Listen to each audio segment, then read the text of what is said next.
Hey guys, how's it going? My name is Joe Turrell and welcome back to GP Blog. As Formula 1 looks to expand in the US with races in Texas, Miami and now Las Vegas, possibly the biggest moment in the sport's progression in the States is the arrival of Logan Sargeant at Williams. It took a while for the deal to be confirmed due to his super license points, but he will now race alongside Alex Albon at Williams this season. His arrival has been somewhat overshadowed by the signing of Nick De Vries at AlphaTauri and Oscar Piastri at McLaren, but today we are focusing on the man from America and everything you can expect from Logan Sargeant in F1. But before we start on what you can expect, my stats tell me only 12% of our viewers are actually subscribed, so if you haven't done so already, please do drop us a like, subscribe and hit the notification bell so you don't miss any of our uploads, because we are bringing you bigger and better content than ever. He's rapid in qualifying. To give yourself the best chance of succeeding on race day, you need to get off to a good start with qualifying, and in his previous campaigns, there haven't been many better than Logan Sargeant.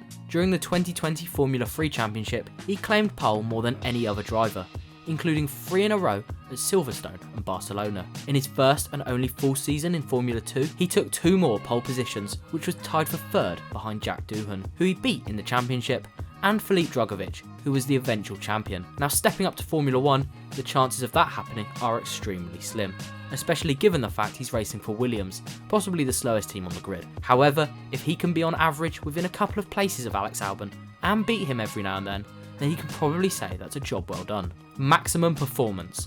Now, we've seen in Formula 1 drivers drag their car to positions they simply just weren't expected to. Hamilton and Russell in the Mercedes last season, Lando Norris in the McLaren, and at times Charles Leclerc in the Ferrari between 2020 and 2021, and we could be adding another name to that list. Logan Sargeant has become well renowned for dragging his car up the order, pulling off unlikely results. Back at the 2019 Macau Grand Prix, Sargeant dragged a distinctly average Carlin from P6 on the grid to a podium finish, all after initially qualifying in 10th. Maybe even more impressively, he somehow finished 3rd in the Drivers' Championship in the 2020 Formula 3 season. This might not seem that impressive, but the Charouz he was driving was truly terrible. To put it into perspective, his 4 teammates scored 25 of 127 points that season. Sargeant scored 102 of them. Without those results, they would have almost definitely finished lower in the standings, and he even managed a race win in Sochi. He's quick to adapt. Although it hasn't been the perfect ride up to Formula 1,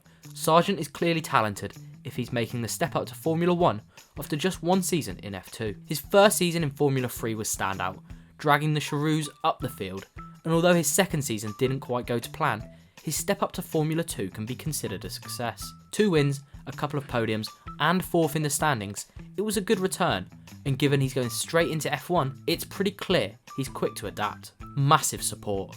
We've already mentioned about F1 booming in the States, and this will help take it to the next level.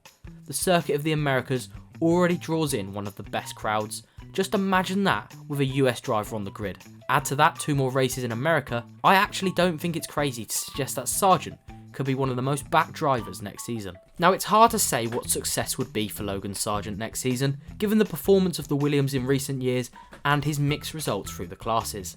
However, we think if he can stick with Alex Albon being just a few places behind in qualifying and the races, he can probably call it a good season given the low expectations at the team. Well, that's everything we're expecting from the American next season, but how do you think he'll perform?